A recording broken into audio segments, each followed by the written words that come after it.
Catus Maximus here. Just doing a little video basically to document this MHT commercial type heat gun. So they're the hairdryer kind of pistol grip drill style heat guns made by Milwaukee, Makita, and Harbor Freight. And those are really designed to be handheld to remove wallpaper, paint, alternatives to using a torch in certain situations. Just because they're a little safer.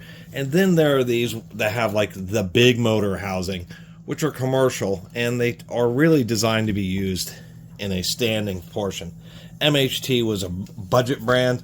Really hard to find information on this Model 500. They have more, slightly newer Model 750, but nonetheless, it's really budget. How do we know that? There's no strain relief on the wire. Even though it has a handle on it,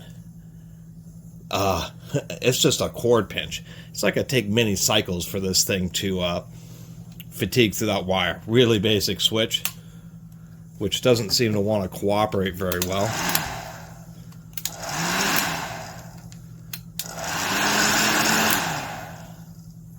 Which is part of the reason I'm documenting this thing. This thing's like new, and I'm sure it's just this poor quality switch.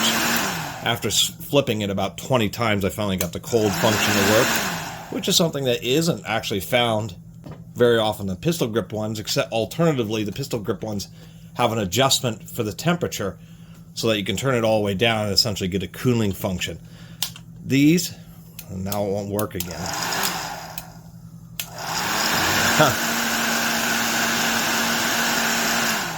The big deal about these commercial ones, as you can hear, is they have a big motor. They move a lot more air, even though this is only a 1200 watt, about the same amount of heat output.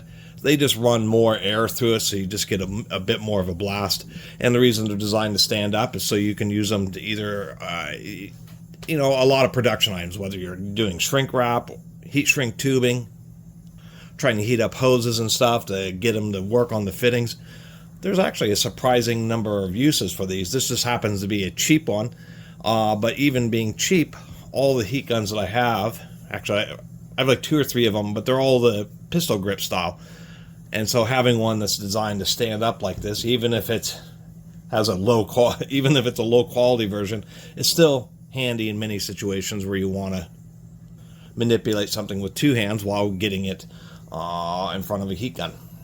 And like I said, Milwaukee, there's a much better quality versions of these.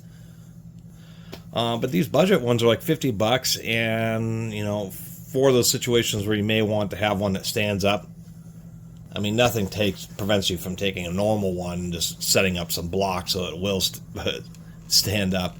But having one of this style with just a higher airflow, slightly bigger and more powerful motor, is a little bit nicer. How you adjust the airflow that's what this thing here is. It's just, Jesus, this thing sucks so bad. Like, this thing is in it. There we go.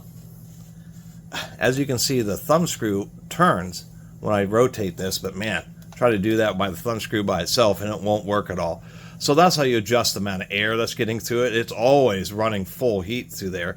You can just restrict the air. What I think is funny is you can basically knock it down to where it's almost no airflow whatsoever. And I assume that's why it has an all-metal housing, is to take those situations where it has a lot of heat. It does have a heat shield here, but this heat shield does something else. As I was mentioning earlier, see any screws in this thing? No. It's just 2 die-cast pieces of aluminum held together with a sleeve on front and literally a zip tie down here. That's a factory zip tie. Otherwise, this casing, I mean, you can see, you can just pull it apart otherwise. And that's how cheaply it's made. It doesn't even have any screws. And they couldn't be bothered to actually put a real strain relief on. So it's really designed to be sitting on the table. But nonetheless, it's kind of handy to have one of these things, even a cheap one, if you don't have one at all. And especially for me, for finding this at a junk store, it was more than worth whatever it was, $5 or something, $8 I spent on it. Anyway, thanks for watching. See you next time.